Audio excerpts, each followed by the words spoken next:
tal? Muy buenas noches, bienvenidos a este primer debate de La Voz de Marchena, debate que también pueden ver en el canal de YouTube del IBETEL. Bienvenidos, vamos a hablar hoy pues de temas de actualidad que nos afectan a todos, temas de nivel global, pero que también, por supuesto, inciden en lo local. Temas económicos, subida del precio de la luz, la inflación, los números del paro, que son más positivos en los últimos tiempos en España, y de una serie de cuestiones pues que están afectando al día a día y sobre todo teniendo como punto de partida la situación económica que se produjo después de la pandemia. Vamos a tener a tres personas pues muy bien formadas en sus materias que nos han querido acompañar, y también estamos encantados de saludarles desde la Peña Bética Cultural Benito Villamarín, que ha tenido la deferencia de cedernos este salón histórico para Marchena y también para el beticismo. Nos encontramos con José María Martín García, además de vicepresidente de la Peña, pues es un empresario marchenero de largo recorrido, con Ciles y Martín, y que conoce el día a día de nuestra vida, de nuestra economía y por supuesto de la actualidad de todo lo que acontece en los medios de comunicación. Buenas noches. Buenas noches, Víctor. En primer lugar, darte las gracias por invitarme a esta tertulia o charla. Además, con personas tan distinguidas como el amigo Antonini y el amigo Guijarro. O sea, para mí es un placer compartir con ellos mesa y aprender, porque aunque soy mayor ya, pero siempre me gusta aprender. Nos encontramos efectivamente también con Antonini de Jiménez, que es doctor en Economía, profesor de la Universidad de Pereira, y nos ha querido acompañar pues prácticamente a punto de coger el avión, por lo tanto le agradecemos doblemente su presencia. Muy buenas noches. Buenas noches, Víctor. Muchas gracias a La Voz de Marchena, a la Peña Bética, por recibirnos en este salón tan acogedor, evidentemente a los cámaras, a las personas que nos escucharán por YouTube en cualquier momento, y evidentemente a estos dos invitados, que yo pues lo único que hago es congratularme por el honor que supone estar aquí con vosotros. Juan José Guijarro, asesor laboral, marchenero con gran proyección en el último año y que ya tiene experiencia pues también en numerosos aspectos de nuestra economía laboral. Buenas noches. Buenas noches, Víctor. Pues vamos a empezar un poco a hablar de todo un poco, de cómo los temas pues al final en la economía pues van creando un círculo que la verdad es que es un periodo bastante apasionante para el que le guste el mundo de la economía, porque hay bastantes aspectos que ver. Algunos que no acaban de ser positivos ni negativos en sí mismos, que se abren a bastante debate, y más en la situación de incertidumbre en la que nos encontramos. Primeramente, pues querría lanzar una reflexión de todo lo que ha supuesto la pandemia. En España, el año en el que hubo confinamiento también, pues se produjo una pérdida de 130.000 millones de euros del Producto Interior Bruto, de un 11% prácticamente de nuestro PIB. Y bueno, ahora mismo, pues tanto en España como en el mundo se habla de proceso de recuperación, con sus pros y sus contras. ¿Cómo visteis en líneas generales las medidas que se tomaron entonces? ¿Cómo ha afectado la pandemia a la economía mundial? ¿Y cómo veis que podamos estar saliendo de toda esta situación?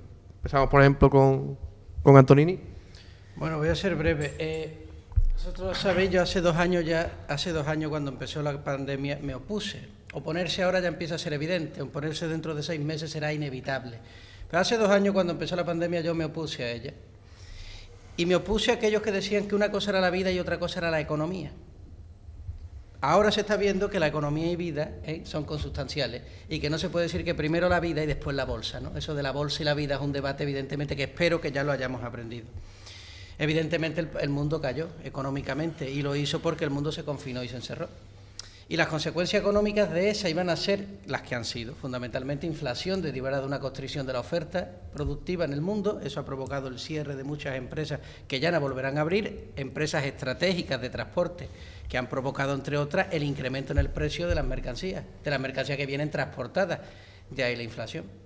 Evidentemente los efectos en España han sido muy duros, pero en el mundo pues lo han sido en función de cómo los países, uno, se han enfrentado a la pandemia en términos de confinamiento, y dos, han tenido luego la capacidad económica para salir adelante, si tenían remanente, ¿verdad?, para salir. En el caso de España en particular, aunque yo lo he estado viviendo desde el extranjero, Entonces, pues lo hablaré siempre desde la perspectiva extranjera. Pues lo que puedo decir básicamente es que España ha tenido siempre, y Juanjo Honesto podrá seguramente corroborarlo mucho mejor, ha tenido siempre y tiene pues evidentemente ahora un problema de desempleo estructural por una cuestión de estructura económica, proceso de desindustrialización, o mejor dicho, de no industrialización que tenemos desde pues, prácticamente desde la conquista de América, siglo XVI, incluso siglo XVII se acentúa. Una economía que ha pasado de la agricultura a los servicios, es decir, de recoger aceitunas a poner cafés, pues evidentemente se ha olvidado de la industria, que es la que absorbe fundamentalmente el empleo. Claro, si a eso se le añade que hemos estado cerrados y confinados, pues evidentemente el desempleo ha pegado con mucha mayor fuerza. Juanjo. Pues la verdad es que tras la declaración del estado de alarma el 14 de marzo, para los laboralistas fue un auténtico caos. Todos recurrimos a la suspensión de contrato por causa de fuerza mayor, regulada en el artículo 47 del Estatuto, el famoso ERTE, pero es que nuestra legislación no estaba preparada por plazos, por procedimientos, por burocracias y para absorber todas estas cuestiones del ERTE. Entonces, ¿qué ocurre? Pocos días después, el Estado con su burocracia y a pie de elefante, pues todo lo hacía de aquella manera. Se decreta el estado de alarma el 14 de marzo y hasta el 16 no se saca un decreto donde se flexibilizan y se acortan los plazos.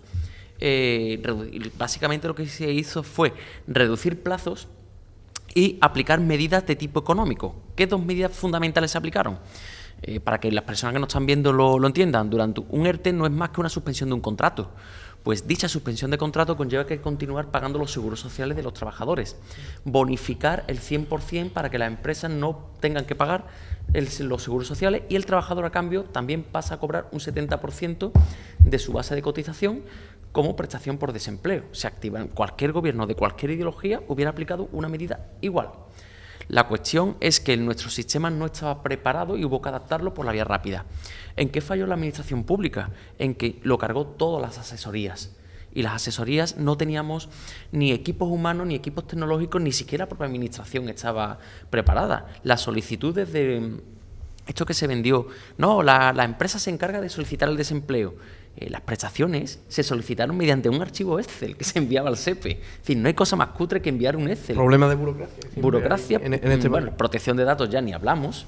Y tenía que ser unos modelos de Excel que tenían que ser compatibles con el sistema. Y si a lo mejor había un error en un DNI y había 100 personas en los registros, te bloqueaba las 100 solicitudes. Y nadie te llamaba para decirte, oye, que tienes un error en una empresa de 100. No, simplemente entraba y decía, solicitud no presentada. Bueno, pues imaginaros lo que se vivió. Legislaciones cambiando, se anunciaban medidas en televisión y fue un auténtico caos. Y luego la otra medida que se daba eran créditos ICO que se han ido renovando y ha sido como una patada a lo largo y ya llegaremos. Y pronto van a vencer los ICOs y las empresas van a tener que pagar. Vamos a ver en qué situación. La verdad es que la única opción que te daban era, oye, laboralmente lo que cabía era un ERTE, y evidentemente es la figura que cabía y es la que se ha aplicado en toda Europa. Vamos a bonificar, las bonificaciones se han ido reduciendo durante el tiempo, porque lógicamente un Estado no puede sostener tantos miles de millones de euros en bonificaciones, y luego, pero claro, los costes estructurales de la empresa no es solo el ERTE. Al autónomo estaban dando 500 euros de ayuda y dejar de pagar la cuota, pero claro, imagínate un bar de Barcelona que paga 800 euros de alquiler. ¿Cómo ha visto, José María, el tránsito el antes del coronavirus y el después? ¿Cuáles son los procesos de los que podemos aprender a todos los niveles, ¿no? De cómo se ha organizado pues esta salida de la economía, esta recuperación económica, pero después de un frenazo importante, cómo lo vivís las empresas en el día a día y cómo palpa que el ciudadano esté sintiendo todo esto más allá de los grandes números globales. Bueno, yo creo que esta ha sido una crisis, a mi punto de vista, atípica. Esta es la tercera que me ha tocado vivir. La primera fue la del 92. Fue una crisis económica donde normalmente pues caen las empresas que no están muy bien estructuradas, que están un poquito, digamos, utilizan mucho despilfarro en su economía, en su forma de proceder. Entonces pues caían las empresas que no funcionaban bien. Después llegó la del 2007, nosotros nos cogimos un poquito más tarde, fue un poquito más fuerte, pero también fue del mismo tipo. Las empresas que estaban consolidadas seguían adelante con ciertos apuros, pero vamos, no tenían Pero esto yo creo que ha sido más distinta completamente a las demás, porque ha afectado a todo el mundo. Es muy raro que una crisis afecte a todo el mundo, y en especial en España el turismo, y aquí dependemos del turismo, y el turismo se lo ha cargado, pues prácticamente ha sido el problema fundamental que hemos tenido, ¿no? Después, yo tengo la suerte de pertenecer a un sector que es privilegiado. Yo siempre lo digo, nosotros, gracias a Dios, prácticamente casi no nos ha afectado. Hemos parado un mes y medio, nos llegó, sobre todo porque yo tenía un poco de miedo a que a los trabajadores les pudiera pasar algo, pero por lo demás, el tema de mantenimiento eléctrico y demás, que es lo que nosotros trabajamos, ahí la crisis prácticamente no ha llegado a hacer mella, como en otros sectores donde, por ejemplo, le han obligado a cerrar un negocio, como decía el amigo Guijarro.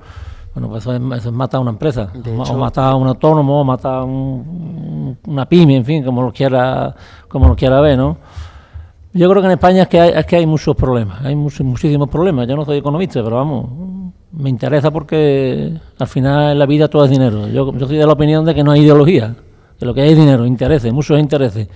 Y en función de los intereses, pues tú dices hoy que esto es blanco, mañana que es amarillo y pasado que es verde. En España hay muchísimas cosas que arreglar, que si ahora más adelante, si acaso, las hablaremos. Y claro, cuando hay un problema de esto, como las cosas no se hacen bien, ni tenemos la suerte de tener buenos dirigentes, porque es que es inconcebible. Yo siempre pongo el mismo ejemplo. Nosotros tenemos hijos, o sobrinos, o nietos, ¿no? Sería impensable llevar a nuestros hijos o a nuestros nietos a un colegio donde el director fuera el jardinero, con todo el respeto para esa profesión, el director del colegio fuera el jardinero y el secretario fuera una persona que está en la limpieza.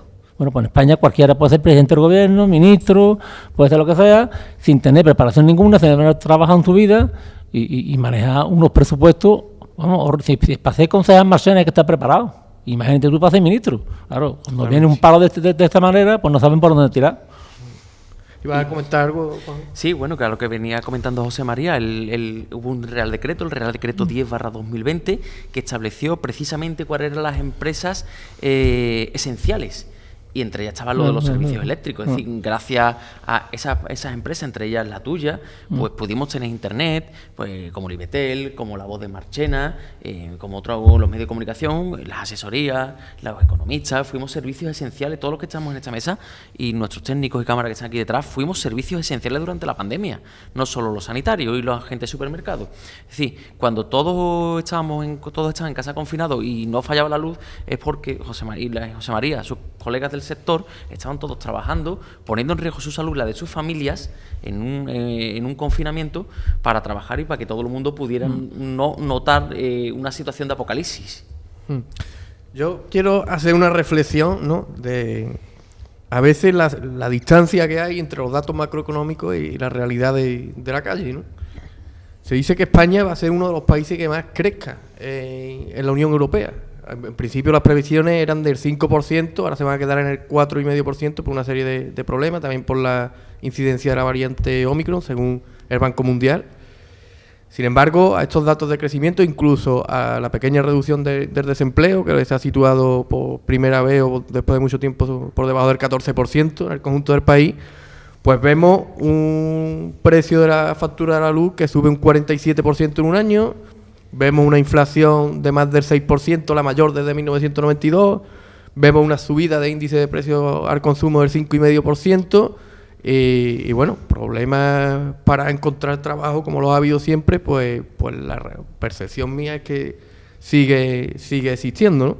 Entonces, ¿cuál es la realidad de todo esto? Tenemos ese país en crecimiento que está bajando el paro, que lo podemos ver en algún momento incluso en las grandes ciudades con mucha gente por la calle, con su actividad comercial, o disfrutando del ocio y por lo tanto consumiendo y generando economía, o tenemos ese país en el que los hogares pues sufren bastante para llevar a cabo esto, o para su cesta de la compra con la inflación que se ha producido y la subida de los precios de las materias primas que también está incidiendo en la alimentación. Hay un país, hay dos, nos están contando la verdad. ¿Cómo lo ves? Los indicadores macroeconómicos cuentan la verdad de una manera macroeconómica.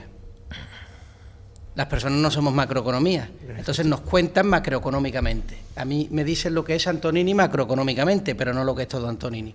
Ahí hay 2 puntos. La primera, el indicador en sí, el Producto Interior Bruto, es un indicador que mide básicamente la producción total de un país a precio de mercado. Eso quiere decir que si una familia se divorcia, incrementa el PIB, aunque su felicidad se destruya o no, quién sabe. Eso quiere decir que si hay un funeral, el PIB incrementa, aunque la familia esté destrozada. ¿Por qué? Pues porque tienes que contratar a la funeraria, porque tienes que pagar y tal, los servicios. Bien, eso es lo primero. Lo segundo, evidentemente esta recuperación es una recuperación. Siempre el PIB se mide con respecto al año anterior. Entonces, estamos un 5% mejor de lo mal terrible que estábamos hace un año. Pero seguimos estando quizás un 7, un 8, un 9% por debajo de 2019. Es decir, que nuestra mente, que recuerda el mejor momento económico, sigue estando muy por encima de donde estamos hoy. Es decir, que en términos económicos estamos creciendo, pero en términos reales de la vida diaria seguimos decrecidos. Decrecidos, es importante ese tema. Y ya en el 2019 veníamos cayendo. Aparte, claro. Y obviamente a lo que tú apuntas, el sector, y José María nos puede dar una masterclass sobre electricidad, costes y demás. Si la agencia tributaria sacara quién gana realmente el dinero en las eléctricas, lo gana el Estado. El Estado tiene márgenes. El 60% de lo que se paga. Tiene márgenes en todos los gravámenes y la electricidad no va a ser menos superiores a lo que ganan las empresas. Vamos a ser realistas. Cogemos la factura y cuando le das la vuelta y donde vienen los impuestos, es que casi la mitad son impuestos. Efectivamente, lo que está hablando Juanjo, pues pueden ser pues legislaciones que estén establecidas para que el Estado tenga este porcentaje de lo que gana y demás. Y en ese sentido, por ejemplo, pues quiero aportar otro dato que leí en una de las informaciones Perdona, que hemos leído. Te doy un dato curioso que he leído hoy. En la crisis del 2008, el petróleo, el barril de Brent llegó a estar a $120 y no estaba la gasolina tan cara como ahora, y ahora está a 94. Y bueno, pues por ejemplo, espero que no se me vaya ese dato. Efectivamente, era sobre el tema de la gasolina también. Hoy cuesta 300 euros más al año llenar el depósito una persona que haga 20.000 kilómetros, que es un promedio normal al año, más de 300 euros más al año de gasolina. Los precios siguen aumentando. Antes hemos dicho también lo de las materias primas que están subiendo el precio de alimentación, también incide el precio de la luz. Mi pregunta es, se nos habla políticamente pues siempre de crisis, ¿no? Llegó la crisis del estallido de la burbuja inmobiliaria. ¿Es una crisis? Pues no, era el resultado de un sistema que había existido y que había promocionado quizá un exceso de construcción de vivienda que en algún momento iba a estallar. ¿Por dónde van ahora mismo los tiros del modelo económico? Porque igual que la gasolina puede subir a unos 50, pues los grandes mandamases de la economía mundial te pueden decir que puede subir a 2,50 litros en el 2023, por poner algo, ¿no? ¿Cuáles son los límites? ¿Qué es lo que puede hacer verdaderamente un Estado, una democracia, una Unión Europea para frenar todo esto? Porque si no se cambia el modelo, siempre vamos a estar arriesgándonos a que haya momentos en los que puedan hacer prácticamente lo que quieran con nosotros, ¿no? Vuelvo a repetir, yo no soy economista, pero creo que tengo un poquito de sentido común, que al final la economía, como toda la vida, el sentido común es muy importante. En España todos los impuestos que se pagan son pocos porque es que hay un gasto público tan desmadrado que es imposible. Luego, ese es un problema fundamental que ningún partido político es capaz de atajar, porque ellos tienen que colocar, como digo yo, a sus pegacarteles. Todo el que pega cartel en un partido, tarde o temprano está colocado. El más listo llega arriba del todo y el otro se queda un poquito más para abajo. Entonces, hay que mantenerlo todo. Entonces, mantener a toda esa cantidad de personas que no generan riqueza ninguna en este país, pues resulta que todo el impuesto que tú pongas al final es para nada. Y luego hay otro problema grave con respecto a los trabajadores y al paro. En España no hay formación. Tú te pones a buscar trabajadores formados y no hay. ¿Por qué motivo? Pues porque la educación aquí, la formación profesional no funciona. Pero yo siempre soy partidario de las frases simples. Cuanto más simple una frase, que esté bien dicho, por supuesto, más verdad encierra y menos cuentas de lesa.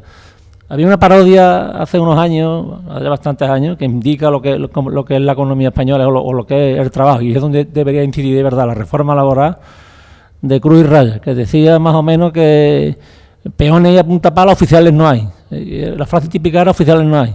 Y ese es el verdadero problema de España. Tú por mucha reforma laboral que hagas, si no hay gente preparada para trabajar en los puestos que se demandan, pues es para nada. Sí, ya puedes poner tú el salario mínimo a 3.000 euros, pero si después una empresa no puede pagarle porque ese hombre no rinde, pues es para nada. Entonces, estamos hablando al final de competitividad. La clave está ahí. Hay que tener personal formado, cada uno en su especialidad. Entonces, en España no hay. Aquí estamos acostumbrados ya a que muchísima gente pues, viven pues, sin trabajar. Entonces, eso tampoco puede ser.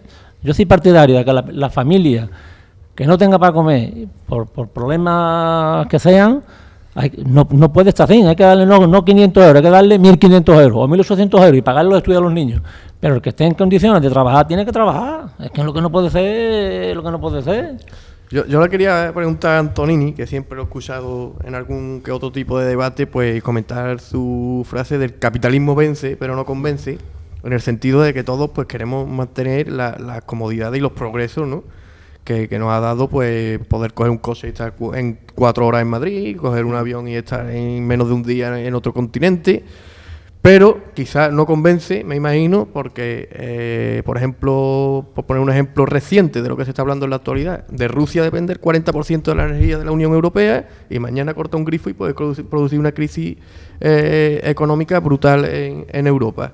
¿Podemos estar en esa situación con el tema, por ejemplo, ruso que está candente ahora mismo? Bueno, pero antes una cosa a propósito de eso, de lo que decías del sistema. Hay una frase que pongo yo en las redes que digo, los economistas caen mal porque siempre te recuerdan lo que pierdes con cada cosa que ganas. Esto es una ley de la naturaleza. Con cada cosa que ganas, pierdes algo. El economista es como cuando va la familia en el coche y se ha gastado el dinero para ir a Isla Mágica y el niño, en lugar de estar saltando de felicidad, le está diciendo, uy, papá, con ese dinero ahora no vas a poder comprar no sé cuánto, ahora no vas a... Dice, anda, niño, cállate ya y déjame tranquilo. Ese es el economista. Por eso cae mal, pero no deja de tener razón con lo que dice. Cuando tú dices el tema del sistema económico, eso es como una persona que lleva una mala vida, quiere recobrar la salud cambiando de cuerpo, cambiando de sistema, pero no de vida. Entonces va a quemar el otro cuerpo que se ponga. El capitalismo funciona de una manera muy simple, quizá a veces son lo más complejo de entender. Ley de oferta y demanda. Los precios suben cuando la demanda es mayor que la oferta. La pregunta es, ¿por qué la demanda es mayor que la oferta? O bien porque la demanda sube, o bien porque la oferta baja. ¿Ha bajado la oferta? Sí. ¿Por qué? Porque el mundo durante 2 años ha decidido que tenía que estar en casa encerrada. ¿Sabía el mundo las consecuencias económicas de estar cerrada en casa? Ni lo sabía ni le interesaba. En ese momento solo querían recibir la subvención que se recibía que ha contado Juanjo y ver Netflix y aplaudir en los balcones. Lo que yo quiero decir con esto es que el pueblo también tiene que ser responsable del destino que se construye. Totalmente. No solo España, esto ha sido un problema mundial, por eso no solo España tiene el problema que estamos teniendo hoy, todos los países.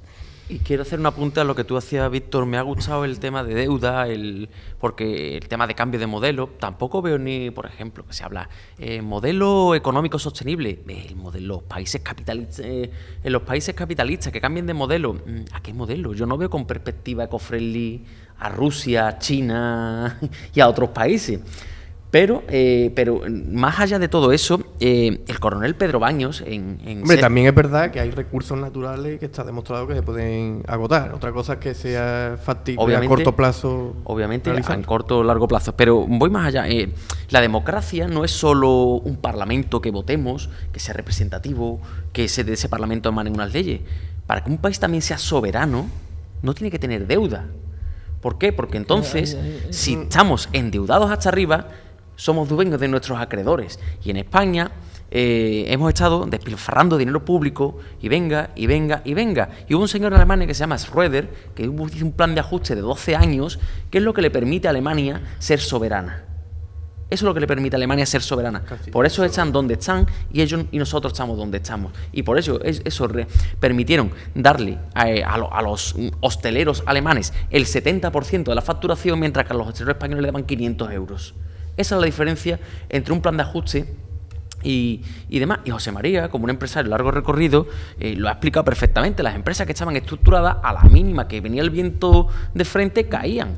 Y las empresas que estaban estructuradas, optimizados los gastos, se endeudaban y no era deuda, era una inversión que ahí estaba el activo y que se iba pagando poco a poco. Y si no se puede pagar, toma el activo, ahí lo tienes. Es que hay una cosa que vosotros que lo domináis a la perfección, mejor que yo 1000 veces, que yo no puedo entender. Por ejemplo, un país como España, la deuda pública tan bestia que tiene, ¿qué empresa sería sostenible o qué empresa le daría un banco crédito cuando únicamente no es capaz a veces ni de pagar ni los intereses? Muchas veces nos teníamos que plantear que el Estado en realidad, entre comillas, es una empresa y es una persona. Ayer escuché una noticia que me llamó la atención. Que lo tenemos que tratar como una persona que actúa mal, cuando actúe mal. Creo que es la alcaldesa de Alcorcón, no sé. Había quebrado una empresa pública y había dejado una deuda de 300 millones de euros. Y la única sanción que le ponían, yo no quiero nada malo para nadie, Dios me libre, era 5 años de inhabilitación. Cuando a cualquier empresario como en una quiebra cometes un delito mercantil, que va a la cárcel. Cometes un delito mercantil, fraude societario, blanqueo de capitales. Y aquí hay un tema muy interesante porque, por cierto, ahora en marzo son las elecciones nacionales en Colombia. Y se habla mucho del tema de la deuda. La deuda pública en España no se rondará el 100%, ¿no? 125. Ya el 125. En Colombia está en el 45%. Y muchos políticos colombianos están diciendo que todavía tienen cancha para endeudarse hasta como hace España. O sea, si queremos ser como españoles, todavía tenemos un 75% de Pero margen. España está respaldada por el Banco Central Europeo, que es la diferencia. A lo que voy con eso, Juanjo, decir una cosa de la que yo discrepo. No se puede, aunque quizá él esté de acuerdo con lo que voy a decir, es que no se puede ser soberano teniendo deuda. Sí, Estados Unidos es el país con mayor deuda del planeta. Lo que no se puede ser soberano es teniendo deuda insostenible. Insostenible. Bueno, pues la deuda evidentemente puede ser incluso saludable. La deuda es como el colesterol, que puede tener el bueno o el malo. Bueno, pues la deuda sostenible es el colesterol bueno y la deuda insostenible es el colesterol malo. El asunto es que como no hay un número, una cifra en la que uno diga hasta aquí es sostenible, hasta aquí no en un país, sino que uno necesita en Estados Unidos sí. Cancha. En Estados Unidos hay una ley que... Claro, que lo que pasa, que todo va en función de la percepción de los políticos. Y claro, mientras más a la derecha, o mejor dicho, mientras más a la izquierda está el político, más sensible es a la sostenibilidad, y mientras más a la derecha, más insostenible es a la sostenibilidad. Al final, un juego de percepciones, pero desde luego, más allá de eso, lo que sí está claro es que este incremento de deuda lo que provoca fundamentalmente es un incremento de impuestos para poder financiarlo, sino un incremento de la deuda que va seguido de inflación, que es para que nos pueda el Banco Central Europeo respaldar. El Banco Central Europeo ha imprimido moneda a través de la compra Eso de deuda. genera desconfianza en los inversores internacionales y, por tanto, menos multinacionales invierten capitales en España. España se descapitaliza de países extranjeros y se capitaliza del capital local, que, como sabemos, genera menos productividad y es menos competitivo. La inseguridad jurídica que hemos vivido en los últimos años. Llevamos casi 2 años donde los textos jurídicos, y hablo del sector laboral, están mal redactados a nivel técnico. No se pueden aplicar. Eso es otro tema. No se pueden aplicar. Hay ambigüedad, quizás. No, mal redactados, directamente. La disposición, y te pongo el último ejemplo, que esta mañana lo hablaba con un compañero. La disposición transitoria tercera del Real Decreto 32/2021, le falta un párrafo por redactar. Y el párrafo que le falta por redactar es que te diga... ¿Se acabaría la tinta? No, es que es así. Te dice, oye, pues mira, los contratos temporales, los nuevos modelos de contratos temporales entran en vigor el 31 de marzo. Ya está. Pero no te y los contratos que se hagan entre el 31 de diciembre y el 30 de marzo, máximo 6 meses, ¿vale? Y los contratos que venzan entre el 31 de diciembre y el 30 de marzo, ¿los puedo renovar? No te dice nada. ¿Se la ha olvidado? ¿Se la ha olvidado? El legislador se ha mediocrizado. No, es que ha llegado a un nivel donde donde dicen aquella famosa norma, hemos prohibido los despidos, ¿verdad? Que oímos todos. Te dice, creo que era el artículo 2, Real Decreto 9/2020, te dice, si existe causa para aplicar un ERTE de fuerza mayor, no lo dice así, pero bueno, para que lo entiendan los personas que están viendo, si tú tienes causa para aplicar un ERTE de fuerza mayor derivado del COVID o por causas técnicas, organizativas o de producción por la crisis del COVID, los despidos estarán injustificados, con 2 narices. En todas las facultades jurídicas, de Derecho, de Ciencias del Trabajo, se estudia que los despidos son procedentes, improcedentes o nulos, que es un despido injustificado. ¿Quién Bueno, ahí los expertos en la materia lo conocéis mejor, el tema. No hay fórmula. Aunque parece que no es el legislador muy claro, puesto. porque no hay calificación jurídica punible. Entonces hay un debate, ya los TSJ está llegando a esto y lo están cercando, y hasta que esto llegue al Supremo y dictamine, pero claro, ¿con qué riesgo y seguridad jurídica vas aún tú a plantear un asunto judicial? Pues vamos a llegar ahora que está hablando del tema de la reforma laboral, ¿tú cómo ves la reforma laboral nueva? ¿Tú crees que en España es un país donde hay tantos trabajos temporales? La solución es... La solución no es... Yo aquí querría decir que particularmente también es verdad que esto es como todo. El trabajo temporal existe mucho en España por las características del mercado, pero también se ha abusado muchas veces de las condiciones de los trabajadores. Pero entonces hay que atacar... Sector agrario, por ejemplo, no quiero decir todo, se han visto cosas graves, ¿no?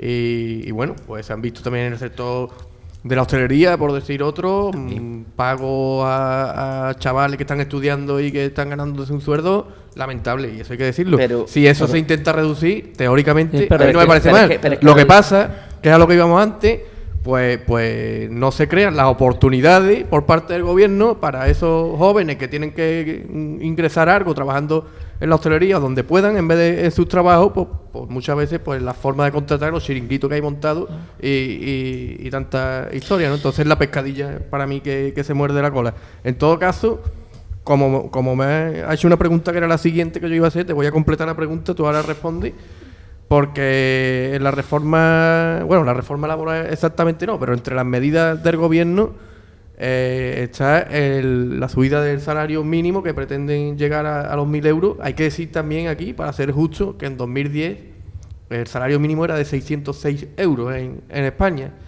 Yo creo que en teoría serían medidas buenas, pero claro, acompañadas de muchos más factores. De todas formas, pues te pasamos la pregunta de la reforma laboral porque eres quien mejor la conoce. Mira, te pregunto... Quien mejor te la has leído, desde luego. Mira, a corto plazo las medidas de subir los salarios por decreto, el efecto que conllevan es el contrario, siempre. Y cuando subió 180 euros, así por decreto, yo tuve 3 contratos que había que renovar y me dijeron que no se renovaban los contratos. Que no se renovaban los contratos. ¿Por qué? Porque un pobre autónomo con una tienda, tú le dices, oye, hay que pagarle al trabajador 100 y pico de euros más lo que más un 38% de seguros sociales, y dice, escúchame, no renuevo el contrato, ya me busco la vida. Entonces, luego, la reforma laboral principalmente ha atacado 3 puntos. El primero, el contrato de formación y aprendizaje, tan demonizado por los sindicatos y por el sector político de la izquierda. De momento lo devuelven a que se puedan hacer contratos hasta 30 años de edad, cuando eso ellos lo habían criticado hasta la obscenidad. Pues lo devuelven. No solo lo devuelven, sino que vuelven a permitir, que estaba prohibido desde 2012 que se hicieran a tiempo parcial, vuelven a permitir que se hagan a tiempo parcial. Y no sabemos si es un error de redacción, y a eso me refiero con errores de redacción técnicos, porque sin embargo no se ha modificado el reglamento que lo desarrolló en 2012. Es decir, es que hay todo que influye en la realidad, vamos. Claro, no son cuestiones... es que con esto tú puedes contratar a una persona con 29 años y pagarle 200 euros de salario. Es que es así. Entonces, a partir del 30 de marzo, ¿en qué situación nos encontramos? Solamente hay contratos indefinidos, contratos eventuales por circunstancias previsibles, con un máximo de 90, que solo lo puede utilizar la empresa 90 días al año, sin límite de trabajadores, esas 90 jornadas. Por tanto, toda la gente del campo, donde todo el sistema agrario está pensado como eventual, hasta el propio sistema de cotización está pensado como eventual en jornadas reales, lo han dejado casi sin encaje jurídico. Y hay otro que dice circunstancias imprevisibles, y no te define que son circunstancias imprevisibles, te dice que son circunstancias imprevisibles que creen un desajuste entre la plantilla que necesitas y la plantilla estable que tienes. ¿Y cómo acredito eso en un juicio? Eso es una materia jurídica. ¿Tú crees que la reforma se va a aprobar? La reforma, ¿Tal como está? ¿Tal como sin tocar ni un punto ni una coma? Yo creo que las enmiendas vienen. Fíjate, las enmiendas vienen porque quieren volver a reponer la indemnización a 45 días. Que eso sí es cierto que lo bajó la reforma del 2012. Hay muchas pero- cosas de la reforma del 2012 que no... Pero de esas enmiendas la mayoría de Europa no va a admitir... Exacto, y los fondos europeos dependen de ello. Y los fondos europeos dependen de ello. Fíjate, ninguno habla de la modificación del artículo 41 del Estatuto. Modificación sustancial del contrato de trabajo, que permite al empresario bajar el sueldo al trabajador. Y eso no habla ninguno. ¿Pero por qué? Porque ninguno de los que se pone ahí sale un texto jurídico. Ni maneja ni trabaja textos jurídicos. Y una de las cosas que hablan del despido, el despido...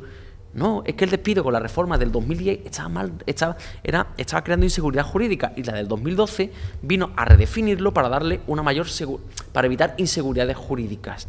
Entonces, desde mi Es punto... verdad que se corrige el tema de las indemnizaciones que habían quedado en quizá pocos días por ahí aprobados. La aumentan. no. Eso por lo menos sale publicado. Que me digan a ver si va a ser mentira. No, que me digan en qué artículo es mentira. Pues que el que haya dicho eso, que me digan en qué folio del BOE está. Yo he leído por lo menos en prensa que las indemnizaciones por año trabajado iban a subir a más días de los que estaban fiadas, que no recuerdo cuánto. Esa es, por eso los socios del gobierno no la apoyan, porque quieren subirla.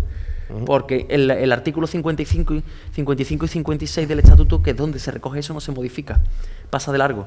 Se modifican los contratos temporales, desaparece el contrato por obras o servicios, que el contrato por obras o servicios es donde estaba el nicho de fraude.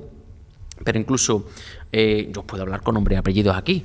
Ana Ercoreca, presidenta del Sindicato de Inspectores de España. Tengo muy buena relación, impartí conjuntamente con ella una clase para 200 y pico de asesores, y ambos coincidíamos que el contrato por obras o servicios estaba bien. Y claro, y hablábamos de lo que tú comentabas, Víctor, los fraudes, pero a ver, y Chem y José María lo hablaban muy bien, no podemos tomar la parte por el todo. Es decir, vamos a dotar de medios a la inspección de trabajo. ¿Sabes cuántos inspectores tiene la provincia de Huesca? Claro. En número real, ¿sabes cuántos inspectores de trabajo tiene la provincia de Huesca? 6. 6 inspectores de trabajo para toda la provincia de Huesca. Con el frío que hace allí, demasiado. Hay una sola inspectora para todos los Pirineos, que es ella. Imagínate si te llega una denuncia y tú tienes que irte a un pueblo de los Pirineos y tú tienes que repasar todos los ERTE de todas las empresas turísticas de la zona del Pirineo Aragonés. Vamos a palpar la opinión de Antonini sobre reforma laboral, su ventaja, su inconveniente y bueno, por dónde pueden ir también los tiros de la reforma. A mí el tema del trabajo me parece como el corazón en una cirugía, que mientras menos se toque, mejor. Mientras menos se toque, mejor. Al corazón hay que dejarlo funcionar. Latín, fluidamente. Mira, eso de la subida del salario mínimo, los salarios suben cuando se incrementa la producción. Y si no se incrementa la producción, toda la subida de salario es inflación, se lo come. Yo siempre le pongo a mis estudiantes, si estuviéramos en una habitación, para que se hagan una idea los que nos ven, y solo hubiera un celular, y €1, el celular cuesta €1. Si hay 2 celulares y €1, cada celular cuesta la mitad, y va subiendo. Si hay 3 euros y un celular, 3 euros. Si hay 4 euros y un celular, 4 euros. Si hay 5 euros y un celular, 5 euros. Es decir, que por mucho que tú incrementes el precio, si la producción se mantiene constante, podrás comprar lo mismo con €1 cuando hay un móvil que con 5 euros cuando siga habiendo el mismo móvil.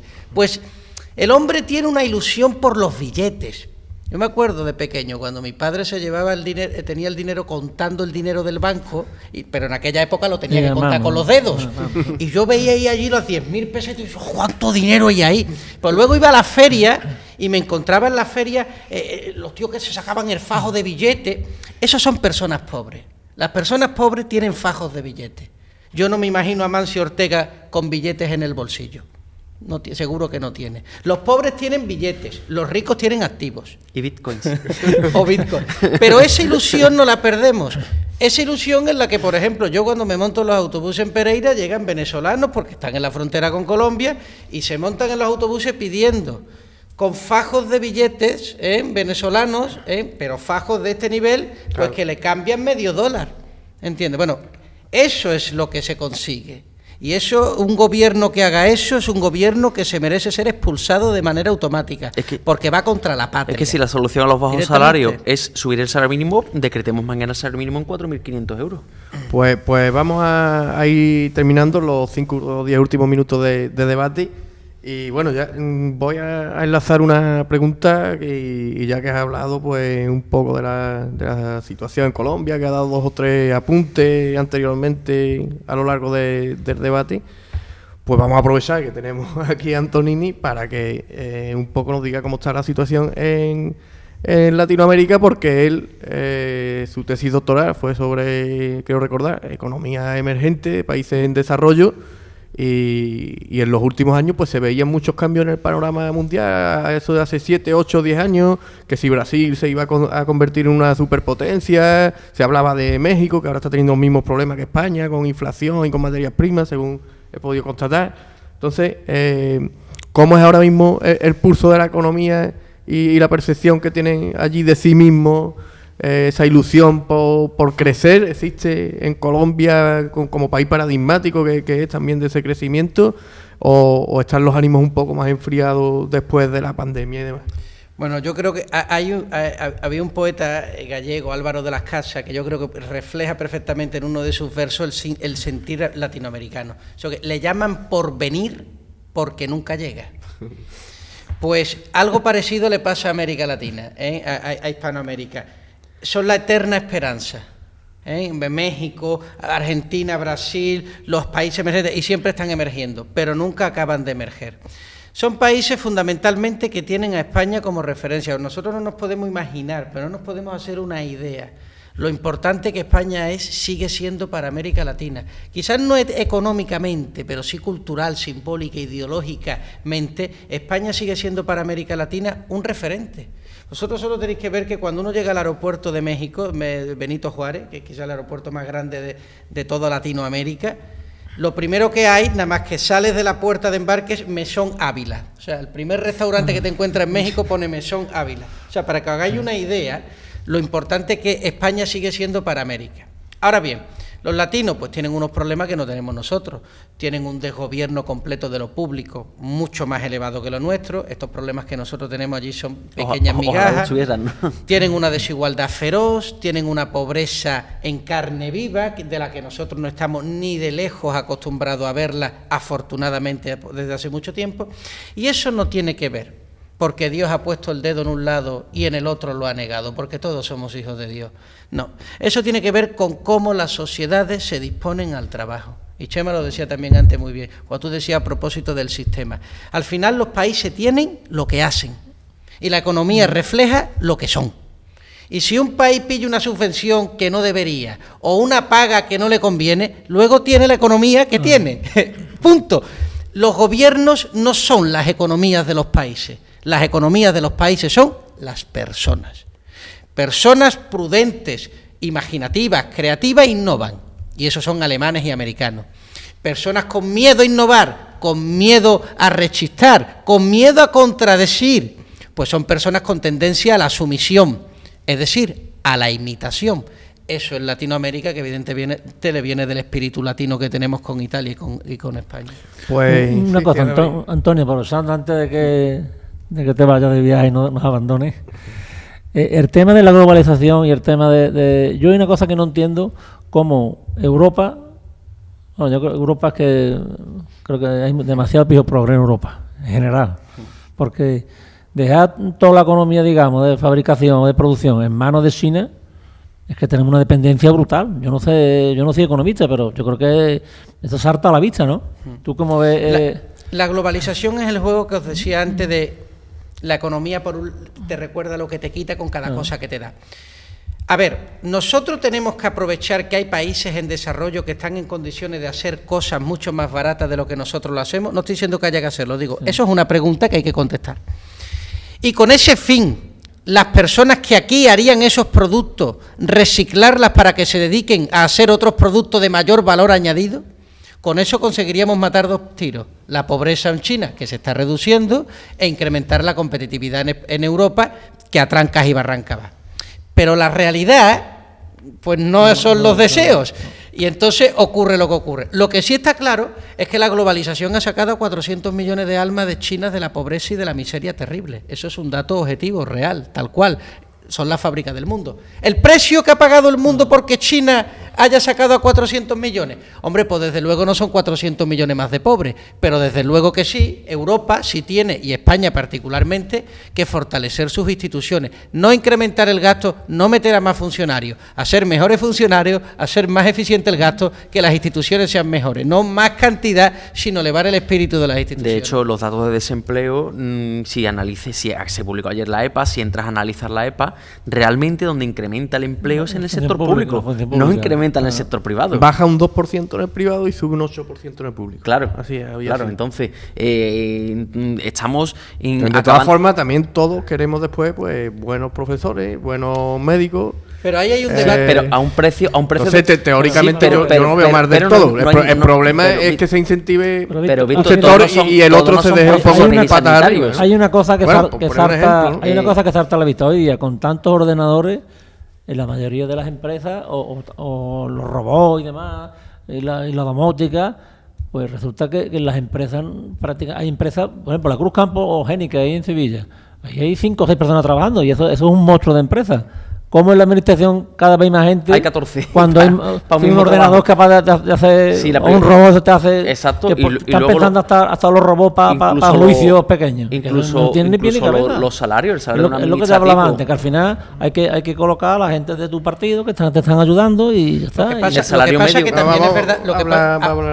Lo que pasa que también es verdad... Y no soy yo el defensor del sector público, yo que soy ultra mega hipercapitalista, pero sí es verdad que dentro del sector público hay servicios, en economía se dice que tienen menos elasticidad de empleo, es decir, pues que requieren un mayor número de personas para realizarlo. Por ejemplo, cuidar a las personas mayores. Entonces, no puedes poner un robot, por lo menos por ahora. Ya. O el tema de salud, no puedes poner a una pantalla que le diga. O el tema de la educación. Es decir, es verdad que el sector público requiere normalmente, por la naturaleza de los servicios que presta, un mayor número de personas, de trabajadores que de capital. Pero, el sector público es muy importante. Pero es muy importante para incrementar la actividad y la productividad del sector privado. Muchas veces se dice, fuera el sector público, sector privado, que es lo que genera plata para el carro. Hay que equilibrarlo. Para el carro. Pero lo que no puede hacer es un trasvase y que el sector público acabe siendo endogámico. Porque en el momento en el que el sector privado desaparece, el sector público es una endogamia. No, y también otra cosa que pasa también es que debería de estar mejor redistribuido el personal en la administración pública, porque hay sectores donde realmente, por ejemplo, vamos en sanidad, no faltan educación, falta gente y sin embargo en otros están... Bueno, lo hemos visto durante la pandemia. La famosa administración paralela, aquella que tiene la Junta de Andalucía fuera de proceso. El problema no está en que con 3 millones a lo mejor sean muchos. Yo no entiendo si serán muchos, son los que hay, o 3 millones y pico. Pero que deberían de estar distribuidos de tal manera que en sitios estratégicos donde hace falta personal estuvieran y no otros sitios que están... prácticamente que no hacen nada. Totalmente. Pues quiero ya, al hilo de todo lo que estábamos hablando, lanzar casi la penúltima pregunta, salvo las conclusiones y despedida final. Y voy a acompañarla primero de una reflexión. Yo la verdad que, por mucho que puedan ser siempre positivos algunos fondos que lleguen de recuperación económica, que mejor a que no llegue nada, pero lo que no se puede aguantar es que un político, como hoy también ha pasado en nuestro pueblo, diga que es un hito histórico o algo súper importante que lleguen 140.000 millones de recuperación económica de la Unión Europea a España. ¿Cómo va a ser un hito histórico o algo importantísimo cuando viene precisamente porque el país se ha desquebrajado después de la pandemia, cuando ha habido 130.000 millones de pérdidas? Y además son 140.000 millones que llegan a España y que coincide, según una información creo que era de Vox Populi, que coincide con el gasto que hay público en este país, que es 1 de cada 8 euros que se destina a la economía. 140.000 millones que coinciden justo con eso. Entonces, por supuesto que la Unión Europea es una institución que tiene que estar ahí para eso, pero es que ya estamos en todos estos procesos económicos complejos, problemáticos, y con todas las crisis y las historias que hemos contado. No es la primera vez que yo escucho que van a venir unos fondos de la Unión Europea. Además, es también como un círculo que se repite. Entonces, ¿qué es un hito histórico? Que España dependa de que la ayuden como el Plan Marshall de los años 40, que incluso es que han citado el Plan Marshall. Si llega un Plan Marshall es porque estamos en una situación de dependencia y de necesidad, y eso no se puede esconder. Entonces, yo me quedo absolutamente alucinado de que nos digan expresiones como hito histórico. Vaya a hablar usted de que, bueno, que es importante para aliviarse, para oxigenarse, por supuesto, pero déjennos ya también de hablar como si fuéramos auténticos analfabetos, ¿no? No sé qué pensáis de esa dependencia económica que suele arrastrar España con la Unión Europea. Como los dirigentes públicos están vendiendo los fondos europeos, esto parece García Berlanga, bienvenido Mr. Marshall. Cuando le preguntan, oye, ¿en qué se va a repartir? Pues mientras Italia ha puesto al antiguo CEO de Vodafone al frente para un plan de modernización de la economía italiana, nosotros no sabemos ni cómo se va a repartir. Se va a repartir según el color político, según la necesidad y el que hay de lo mío. ¿Esto qué es Rinconete y Cortadillo? ¿En versión 4.0? ¿De verdad? ¿Y me lo vas a vender? Estamos viendo informes de la Unión Europea que España en el 2019 devolvió fondos de la Unión Europea sin ejecutar proyectos de modernización turística. Es un peligro que pueda volver Claro. a devolverlo según expertos Van a venir 140.000 económicos. millones. Hay un peligro precisamente porque hay falta de personal para ejecutar los trabajos, como tú has dicho anteriormente, e incluso para gestionar tal cantidad de Y de dinero. exceso de burocracia. Y exceso de burocracia. Es Eso decir, es lo que apunta las subvenciones, los contrapuntos de esa vamos a dar recuperación subvenciones y están ampliando plazos. ¿Por qué? Porque cuando tú lees las bases dice no puede. Lo hemos visto con el bono de alquiler social que vendió el gobierno. Si el alquiler es superior a 600 euros, 600 euros vale ya un piso en los exteriores de Sevilla de alquiler. Ya, si tu alquiler es superior a 600 euros no puedes pedir el bono de alquiler. Pero que bien queda en el telediario. Antonini. ¿Tiene que venir a vivir a Marchena? Mira, al final, cuando tú recibes un fondo, lo que sea, ¿qué hace que eso se convierta en un dinero perdido, que eso que se llama gasto de consumo, o en un dinero rentable, eso que se llama gasto de inversión? Pues las manos que los cogen, las manos que lo toman, la sociedad que lo toma, la economía que lo toma, una sociedad con iniciativa, con frugalidad, con capacidad de ahorro, con ímpetu, con ganas, lo convierte en inversión. Es que uno de los puntos para los que esos fondos, la Unión Europea, pues economía sostenible era uno de los puntos, igualdad de género. Y también otro bastante importante era modernización tecnológica, pero si estamos modernizados tecnológicamente plenamente en Europa, en España, yo creo que problemas de modernización no hay. Mira, entonces, como tú dices, el destino que es modernizarse sobre la modernzación. Normalmente las personas no queremos mirarnos y ver realmente lo que necesitamos. ¿Cuántas personas en Reyes, Magos o en el cumpleaños no te regalan cosas que realmente necesitas, sino las cosas que quedan bien regalar? ¿Verdad? Pues ese defecto que nos pasa en la vida cotidiana ocurre también en la política. Oye, metemos dinero para el tema de la aceituna, que es lo que hace, por decir algo, que hace falta modernizar. No, hombre, no. Qué rollo que en el siglo XXI todavía tengamos que estar dependiendo de esto. No, metamos algo de Innovation Relay Social Capital y le metemos un rollo allá que ello parezca que somos nosotros emprendedores. Eso pasa en Colombia de una manera brutal, en los países latinos y en España particularmente. Y es que los españoles tenemos miedo a mirarnos al espejo y decir, ¿qué necesito? ¿Qué quiero? No qué querría querer por lo que mi padre, mi primo, el abogado, el alcalde me dice. No, ¿qué necesito yo? ¿Qué quiero yo? Esa pregunta no se la ha hecho un marchenero, no se lo ha hecho un español. Entonces no pedimos lo que necesitamos, sino lo que los otros hacen creer que queremos. Es decir, seguimos viviendo en una época del neocolonialismo con Alemania y con la Unión Europea. Pues llegamos prácticamente ya al final. La verdad es que nos habría dado todos estos temas para tener 2 o 3 debates más. Y bueno, la verdad es que para mí ha sido un placer tener esta calidad de personas aquí y también con la formación que cada uno tiene. Creo que nuestra audiencia hoy ha aprendido muchísimo y puede sacar también, por supuesto, sus propias conclusiones. Vamos a tratar de hacer más debates para emitirlo en el Libetel y en La Voz de Marchena en el futuro, y esperemos que de aquí, pues prácticamente a mitad de año, sean temas variados de actualidad, tanto de Marchena como del resto de España, que nos preocupa, nos ocupa y nos afecta. Pero antes de despedirnos, pues queremos que prácticamente de manera libre, como el último minuto del político antes de las elecciones, pero a su manera, pues cada uno nos diga pues lo que le parece todo, con un pequeño resumen y sobre todo cómo ve el futuro, ¿no? ¿Cuál es su pronóstico, su planteamiento de futuro? Yo coincido mucho con lo que ha dicho Antonini en la mayoría de las cosas, ¿no? Yo creo que España es un gran país pero hace falta gente con capacidad de trabajo, sobre todo creativo. Yo creo que en la vida lo fundamental es ser creativo. El que hace lo que hace todo el mundo, eso no vale para nada. Entonces, y ahora la gente joven que tenemos aquí, que tenga que estar la mayoría en el extranjero, porque aquí... Eso daría para otro debate. Claro, es que eso es muy triste y muy duro. Muy duro que haya personas sin estudio ninguno ganando 5, 6, 7, 8.000 euros, y ahora un profesional bueno o un investigador pues gana resulta 1.500 euros. Y ahora después, cuando viene el coronavirus, nos acordamos de los investigadores. Bueno, ya es tarde, hombre. Ese es un problema que tenemos grande aquí en este país.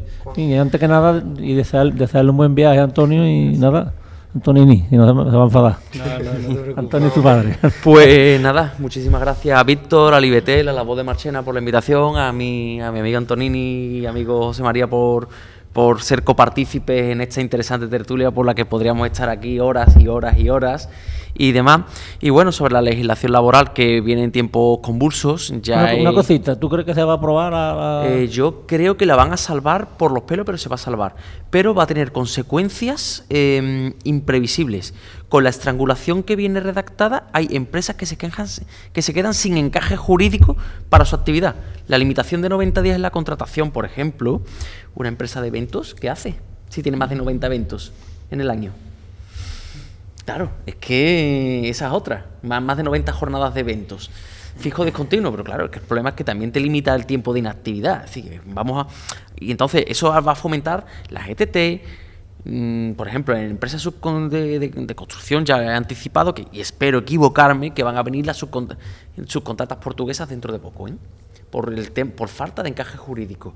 Y bueno, mi perspectiva a futuro no es muy halagüeña, pero creo que hay un cierto run social, y lo abanderan los youtubers, que hay muchos youtubers de economía liberal, que van como a contracorriente. Ahora mismo la corriente es más de pensamiento socialista y demás, va un poco a contracorriente y oye, un poco a la gente más joven, que son los que consumen este tipo de productos, oye, que todo este despilfarro de dinero público va a conllevar que cuando tú cobres 1.000 euros, pero que realmente a la empresa realmente tiene que pagar por ti, entre tu salario, seguro social, impuestos y demás, casi 1.800. Es decir, que los 1.000 euros que llegan a ti, eso va increciendo la seguridad social y todo, y que tú no vas a tener una pensión porque el sistema está palmando dinero.